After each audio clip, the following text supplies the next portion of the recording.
Hello, hello. You are listening to English Digest with me, Seb. And me, Sam. Today, do you wish you had a time machine? Imagine you had a special device that could send you back in time and let you correct the things you did wrong in the past. What would you change? Would you change anything at all? I'm looking at you, Sam. Yeah, if I had a time machine, I'd go back to the year when I was 10.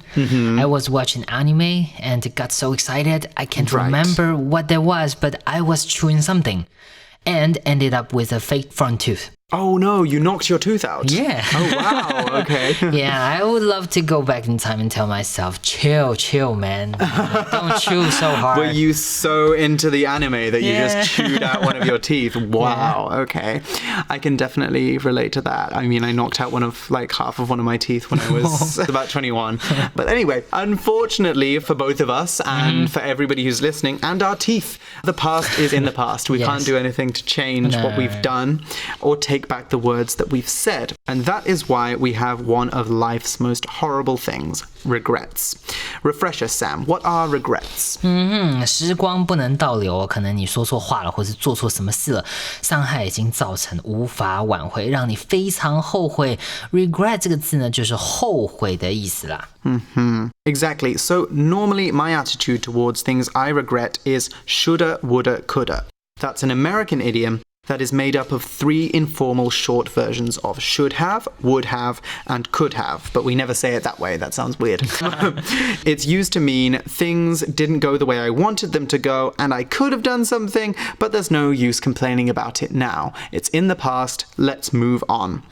So why is it I get the feeling we're going to talk about regrets a lot today? Well, you're about to find out why.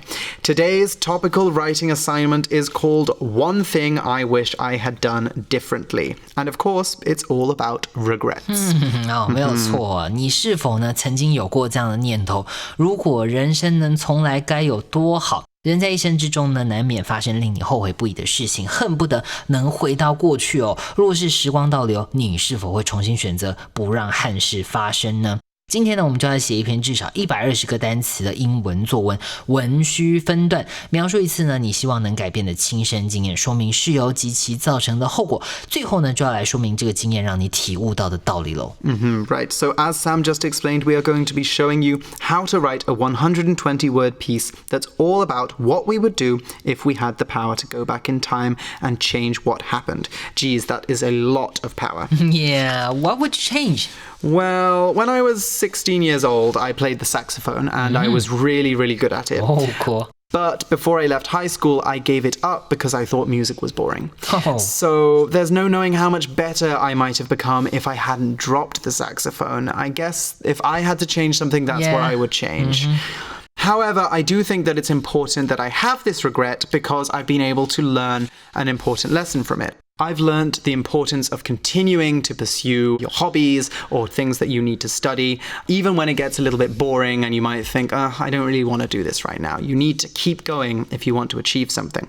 So I've learned that lesson, and that's exactly what this essay is going to be about, actually. You're going to have to explain what the regret is that you have, what consequences of the regret were, what happened next, and what you have learned from going through the experience. But first, in order to talk about regrets, we need to get familiar with one very important bit of grammar, and Sam is going to do a lot of talking about it, right, Sam? Yes, 没有错。今天呢，就要来看一下这个让大家很害怕，考试呢又特别爱考的这个假设语气了。假设语气呢，其实语义跟中文非常相似的，它其实就是假如怎么样 ，OK？ 所以意思其实同学应该不难明白，常出现的呢，其实就是它非常特殊的这个动词时态变化。那今天呢，不止假设语气呢，我们还要是这个跟过去事实相反的假设语气。我们呢今天就要来深入了解一下这个动词时态应该要怎么变化。首先呢，了解一下与过去事实相反是什么意思呢？以我们今天的文章为例，我们要来描述一件希望能改变的事情，但是呢这件事情让我们后悔，想要改变的事情呢已经发生，已经过去了，所以呢我们就要假设过去的这件事情并没有发生 OK， 这个呢就是跟过去事实相反的假设语气。接下来看到我们的重点当我们要表达这个与过去事实相反的假设语气呢，我们这个 if 引导的子句动词时态就要使用这个过去完成式。例如这一句I would have remembered if you had told me. OK， 在这边 if 引导的子句呢，就用了这个过去完成式 had 加上过去分词。OK， if you had told me， 如果你有跟我说的话，结果怎么样？我们通常呢，后面的这个句子呢，就会搭配情态助动词 would, could, should， 搭配现在完成式。这个用法呢，就用来表达想要做、可以做、应该做，但是呢，有没有做没有做到的事情了。所以呢，一整句就是呢，如果你有跟我说的话，我可能就记起来了。我想要记起来，但是有没有记起来呢？没有记起来。OK， 所以呢，这就是一个跟过去事实相反的假设。我们呢可以再看一个句子If you had asked me for help, I could have given it to you. OK， 我可以给你，但是有没有给你？没有哦。OK， 那另外呢，再补充一下，在这边呢，我们这个 would, could, should 可以跟 have 连接缩写在一起。那呢，这个就是我们跟过去事实相反的假设语气。I see. So what we're dealing with here is a conditional tense for talking about things that have already happened. For example, if I had gotten up half an hour earlier today, I wouldn't have been late for work. That means that I was late for work this morning. I'm just talking about what it would have been like or what it would have taken for me to not be late for work. If you're getting bored of saying if all the time, there are other ways you can start the third conditional. These include the phrase if only and the verb wish. For example, if only I'd been nicer to Claire, she might have still been my friend. With wish, be careful though. Obviously, we can also wish for things in the present and in the future. So make sure that your grammar tense stays in the same tense. So you need to stay in the past. Otherwise, you're not using the third conditional anymore. For example, I wish I had spent more time with Mark before he moved away. We could have done so much in Taiwan together. So there we're using the third conditional. We are regretting that we didn't spend more time with Mark and that we could have done more before he left, while he was still in Taiwan. However, if I say, I wish I had spent more time with Mark before he moved away, we could do so much in Taiwan together. This sounds like Mark is either in Taiwan or he might come back to Taiwan in the future. There's still a chance for you to travel with Mark, so therefore it's not the third conditional. 好，这边呢再另外补充给大家假设语气其实很常考的呢还有与这个现在事实相反的假设。我们呢一样使用 if 来连接因果，但在这边呢我们 if 引导的子句呢要使用过去式，而结果呢是使用现在式。比方说这句If I had the courage to ask mom to let me study abroad, I'm sure she would let me. 如果我有勇气去跟妈说这个我要出国念书，她可能会支持我，但是现在事实呢是讲了可能会有 OK， 但是我没有去讲。那如果是跟这个过去事实相反 If I had the courage to ask my mom to let me study abroad, I'm sure she would have let me. 差别呢就在于与过去事实相反呢是已经发生不可逆了。比方说呢我已经工作20几年，想当年如果有的话 OK， 这个时候呢我们就可以使用与过去事实相反。但是呢如果我们是用与现在事实相反，那说这句话的我呢应该还是一个学生，我还是应该有机会可以去问一下老妈的看法。所以时态不一样，说出来的语气跟感受也是很不一样的。Right, so let's start planning our story now that we have the grammar down. As always, we need to start working out our main ideas. The ones that we're going to be using in today's assignment are pretty common, and a lot of us have regrets about them. So what is the first one? The first one is worrying too much. Okay, so given that answers the question, what do you regret about your past? It sounds like worrying too much is going to be our topic sentence. If I could have done anything differently, I would have spent less time worrying. Right, so we can take up a lot of our time and effort worrying, but we need to explain this a little bit more. We need to give the reader a little more information to work with. So let's ask why and how we spent too much worrying. Let's imagine that the reader is a therapist and we're getting a session right now. You can't just say, I worried too much. You need to give more information about it. So we might write down, I used to put a lot of pressure on myself. I used to make myself do a lot or think that I needed to do more. I used to push myself to work as hard as possible even when I was already doing enough. Another one was, I focused too much on details and on never making mistakes, right? We can actually call this perfectionism. Yes, which is something that sounds great because perfectionism is obviously the idea of getting everything perfect. But often perfectionism is a problem. It makes you feel bad because you can't make everything perfect. No, you so can't. You blame yourself. And lastly, I got good grades in school, but I exhausted myself studying, of course, because you got the results, but because you were focusing so much on getting every single thing perfect, you didn't give yourself any time to relax or any time to just enjoy being a kid. 好，所以呢，在这边呢，我们这个文章呢分成了2个段落。那第一个段落呢，就马上开宗明义呢，我们在这个 topic sentence 在我们的主题句里面就讲出来了呢。我们作者他最想改变的事情是怎么样？他过去在他求学的时候呢，他担心的太多了。他呢是完美主义的人哦，他什么事情都想要做到最好。但是呢，我们应该要知道说，其实我们再怎么努力呢，总是会有一点点不完美哦。所以呢，他就有非常大的压力哦，在学校呢就是非常的 exhausted， 他就把他的所有的能量都用完了，已经没有能量了。那所以呢，我们就可以知道说，在第2段落应该呢，我们剧情会出现一点转折了。所以我们看一下第2段落呢，它的主题句哦，他就说 The stress started to affect my health. OK， 已经很严重了，这个压力怎么样呢？开始影响到我们作者的健康了。那这边呢，在第2段落呢，他一样呢给了2点来支持他的主题句。他说呢 I started seeing a counselor and can now enjoy life more. OK， 他开始呢去看医生哦，开始去咨商，然后呢开始渐渐的好转，可以开始的来享受他的人生哦。那另外呢，他还讲说 I missed much of the joy of childhood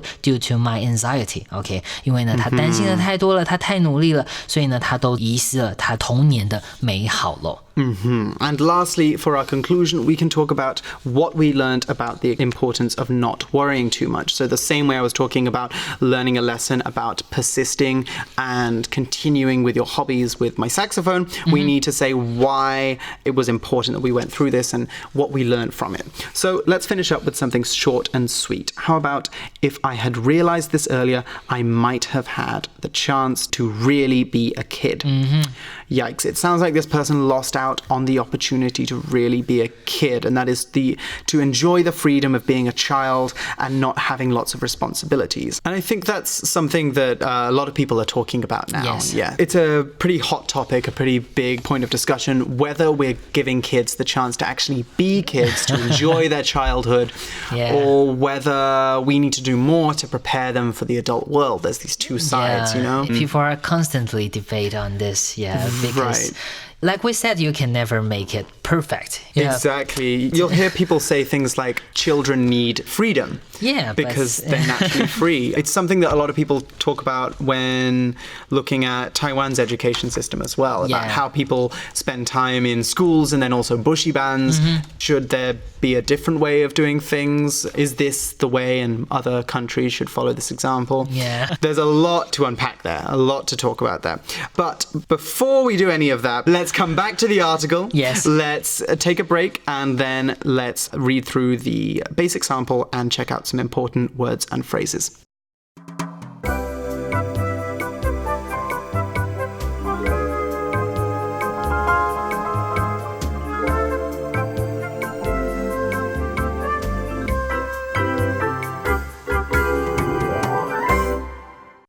Basic sample. If I could have done anything differently, I would have spent less time worrying about things as a child. I used to put a lot of pressure on myself to be perfect. I spent hours focusing on tiny details and making sure there were no mistakes in anything I did. I got good grades in school, but it was mainly because I exhausted myself studying every day. I only realized how bad the problem was when the stress began affecting my health. I started seeing a counselor when I was 13 to learn how to calm my anxious feelings. I can now appreciate the present moment and enjoy life more. However, I missed out on much of the joy of childhood due to my anxiety. If I had realized this earlier, then I might have had the chance to really just be a kid. Right, there are lots of different terms we can use for talking about the state of being worried. And one of them we actually saw in the article, but let's talk about it now. Anxiety. So that's a noun. And anxiety is a mental condition in which you feel very nervous about the future or that makes you lack confidence. We can say that we develop anxiety, we start to get anxiety when we get it, and we suffer from anxiety when we have it. Also, we can use it as an adjective. We can say that we are anxious, A-N-X-I-O-U-S, which is the emotional state of feeling worries about the future. You don't need to suffer from anxiety to feel anxious.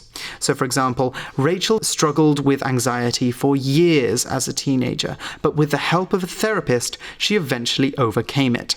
Another one we can look at is a little bit different. It is burnout. And this, again, is a condition. It's a noun.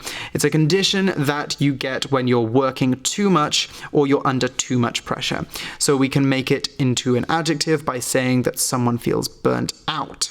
So how does feeling burnt out feel? Well, it's marked by feelings of tiredness, hopelessness, which means, you feel like you just don't have the skills or the ability, or no matter what you do, things aren't going to work out. And a lack of interest in people or things around you. You have to always be careful to give yourself time to rest properly, and that way you might be able to avoid feeling burned out. OK, 所以呢，我们这篇文章他说他 being worried， 他很担心什么事情，很多事情哦。那在这边呢，我们讲这样子的心情呢，我们可以使用其他单字来表达。比方说呢，我们刚刚讲到说 anxiety 这个字就是焦虑，那呢你可以搭配动词 feel 感到焦虑哦。对什么事情感到焦虑呢？我们可以搭配的是这个介系词 about 或是 over。那 anxiety 这个字它其实可能是一种病症哦，焦虑症。那但是呢，你不一定是要焦虑症呢才会感到怎么样 anxious 这个形容词呢，就是形容你是焦虑的。比方说你在准备考试啊，学业压力很大，或是工作压力很大，都可以说你这个很焦虑、很紧张。那另外一个字呢 burn out， 你可以想象呢，这个火都燃烧完了，剩下什么东西？剩下一些黑黑的渣渣。所以如果形容一个人像是烧完了，是一个黑黑的渣渣，可想而知呢，就是他没有活力了，因为呢他压力太大，工作太辛苦了，他呢已经没有这个正能量了。The serious issues that we can have both in school and in work. And when those happen, we can always go see a counselor. Now, a counselor is someone who listens to your problems and sometimes gives you advice and support to help you confront your problems and to become a more relaxed, more confident person. They're kind of like a special doctor for your mind. We can also call a counselor a therapist or a psychiatrist. Now, this is a tricky one to spell. P-S-Y-C-H-I-A-T-R-I-S-T. And anybody who studies psychiatry and therapy will hate me for saying this, but they're more or less the same kind of job. There's some slight differences. We won't get into them now because it's very detailed. But they're all basically to help people with mental struggles or with a lot of worries, or even if you go through something very difficult, like, for example, you lose a family member and you feel very lost afterwards, then often seeing a counselor or a psychiatrist can help you kind of get to the bottom of where your grief or your sadness is coming from and help you move on and continue with your life. 好，所以呢，我们看到这边呢，他说他去见了咨询师来帮助缓解他焦虑的状况。那呢，顾问咨商师呢，我们就说这个 counselor。那其他呢，我们也补充了其他单字，比方说呢，像是这个 therapist 就是治疗师，那不一定是这个心理治疗师，他可能是物理治疗师等等。我们可能也会讲说这个 therapist。那另外这个单字呢 psychiatrist， 它是指心理治疗师。OK， 就是呢，我们这个通常在看这个影集的时候，有的时候你看到这个主角躺在那里跟这个心理治疗师讲话，这个人呢就是 psychiatrist。Exactly. Right, let's move on and look at our advanced sample now. Advanced sample. Life is full of regrets, and I have more than my fair share. For one, I wish that I had stood up for Robert, a boy in my class, when he was being bullied. Robert was quite sensitive about being short, and he got angry easily when other boys made fun of him, which only made things worse. Though I personally never called Robert names or took part in the bullying, I never tried to put a stop to it either. I didn't want to bring the bully's attention down on me, so I just stayed quiet and let it happen. Later, Robert transferred to another school. His life had become so miserable that he couldn't stay at our school anymore.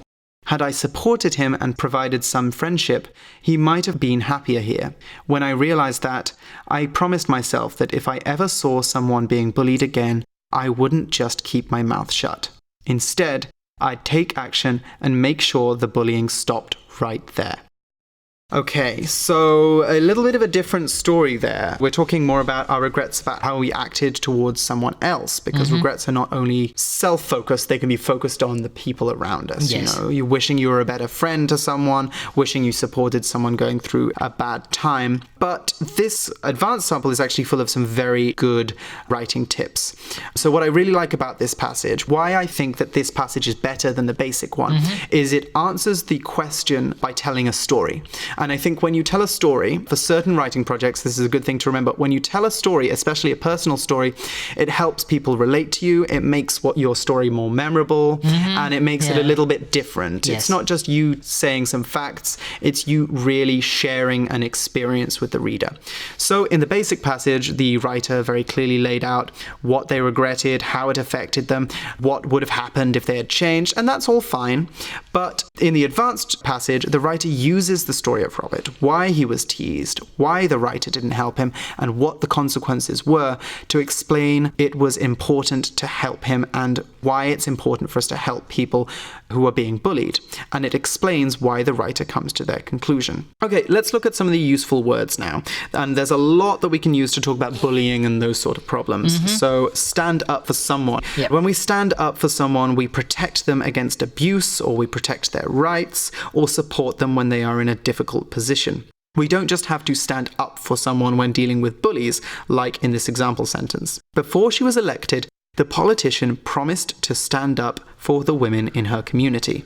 So we can tell what she's doing there. She's saying that she will make sure that there are proper legal rights for the women. If there's any problems with how the women are being treated at work, for example, or any discrimination, she's going to make those important issues if she's elected. OK， 我们看到呢 ，stand up 这个动词片语呢很简单哦，你们大家都知道说 stand up 就是站起来的意思。但是如果是 stand up for someone 或者是 stand up for something，OK， 你是为了这件事情，为了这群人哦站起来，表示呢你是支持他们，要保护他们。比方说呢，像文章里面呢，这个作者就很后悔，他没有站出来为这个被霸凌的小朋友说话。OK， 或者是说呢，不一定是保护谁，我们站出来，他也可以是为谁发声。像是我们的例句里面呢，这位政客他呢承诺说他会为女性来发声。OK， 所以 stand up for someone，OK， 为谁来发声，或是保护谁，为谁站出来。And we also saw the word sensitive as well. That's an adjective. And someone who is sensitive is particularly vulnerable to a certain topic. So there's actually a few definitions for sensitive. We'll get into all of them. But when we hear Robert was quite sensitive about being short, we're saying that he didn't really like talking about it. He felt a little bit nervous about it. He didn't feel very confident about it. So if someone made fun of him being short as opposed to making fun of him for the color of his hair, for example, he would be much more offended about his height because he felt sensitive about it. So we can talk about being sensitive about something when we have this kind of feeling. We can also talk about someone being a sensitive person, and that normally means that in general they're a little bit more emotional. That doesn't necessarily mean bad meaning. It could mean that someone is just a little bit more in touch with their emotions. They're better at talking about their emotions. That also makes them sensitive. But also it's quite easy to hurt their feelings, I think, if someone is a bit of a sensitive person. I think I'm a bit of a sensitive person, actually. Yeah. I don't know. Would you describe yourself as sensitive? I am a little bit, I think. I'm a Pisces. So, a Pisces. Yeah. So I guess I'm sensitive. I've heard that, yeah. OK, sensitive 这个形容词呢，就是形容很敏感哦。你可以是物理性真实的，对什么东西很敏感，或者说形容情感上的，比方说呢，很容易玻璃心啊，容易受伤害，或者说很容易察觉别人的这个不同的感觉，这个呢都是可以形容一个人是很 sensitive。那在我们的这个范例文章里面呢，他只是说我们这个 Robert 呢，他是对于他身高矮的这件事情非常敏感的，所以他很容易被激怒。那对什么事情很敏感，我们就可以说 sensitive about something， 对什么事情，或者是 sensitive to something。OK， 就你对这件事情很敏感。And so there's another thing that we need to talk about when we're dealing with bullying. We need to talk about putting a stop to it. And when we put a stop to something, we end it sometimes permanently. So what he's saying when he said he didn't put a stop to the bullying, it means he didn't stand in front of Robert. He didn't say, hey, stop treating him like this. He didn't do anything to prevent anything bad happening to Robert. So he didn't put a stop to it. But we can also talk about putting a stop to things on a much bigger scale. So, for example, police are trying to to put a stop to knife crime in this town. They're trying to end the violent crime that is happening in this area. 好，所以呢 put a stop 其实呢就是 stop 的意思，就是让什么事情停下来。但是呢它比较不一样的呢是它有这个防止的意思了。比方说呢我们刚刚说这个警方怎么样呢 put a stop to knife crime， 他们呢想要在这个区域呢防止这种刺伤犯罪再发生了，我们要防止它，预防它，后面呢不会再出现，我们就可以说这个 put a stop。OK。And lastly, keep one's mouth shut. And I think this is the third and final really great phrase in this passage. When we keep our mouth shut about something, it means we don't tell anyone about something, especially something bad. So he said that he doesn't want to keep his mouth shut anymore. He doesn't want to pretend that nothing's wrong when he sees someone being bullied, for example, or someone being treated badly. That's what keeping your mouth shut means. We could also say not breathe a word about something to someone as well. Breathe a word. Not to breathe a word, Okay. yes. So that means not to let anything slip, not to say anything about a secret or something that's going on. And this one is a little bit more positive, but in general, these all mean to be silent. 好，所以呢我们看到这个 shut 就是把一个东西关起来了，所以 keep one's mouth shut 把你的嘴巴闭起来呢就表示这件事情呢你没有跟任何人说，那通常是指不好的事情哦，比方说像是我们这个文章里面呢他看到了霸凌，看到这样不好的事情发生呢，他以后呢再也不会怎么样呢让他的嘴巴闭上，也就是说呢他以后遇到这种事情他会去跟相关的单位来反映，不会让他就这样默默的发生了。And that seems that it's all the time we have to go through these articles. So I guess this is where we round it up. As I said at the beginning of the article, shoulda, woulda, coulda, we can't regret these things for too long. It's best not to let these things weigh on you. That's another useful phrase. To weigh on you means to let a problem just kind of sit in your mind and just go in circles and just think, what could I have done? It's best to just put things in the past unless, you need to, it's for someone else's benefit. If it's just in your head, move on, move forward, let it go, like Elsa. That Frozen is a great lesson teacher for a lot of things in life. Yes. Definitely. All right, well, that is all the time we have for English Digest. So we will see you again next month when we have a lot more interesting stuff to talk about. So for English Digest, I'm Seb. And I'm Sam. And we'll see you again next time. Bye-bye. Bye.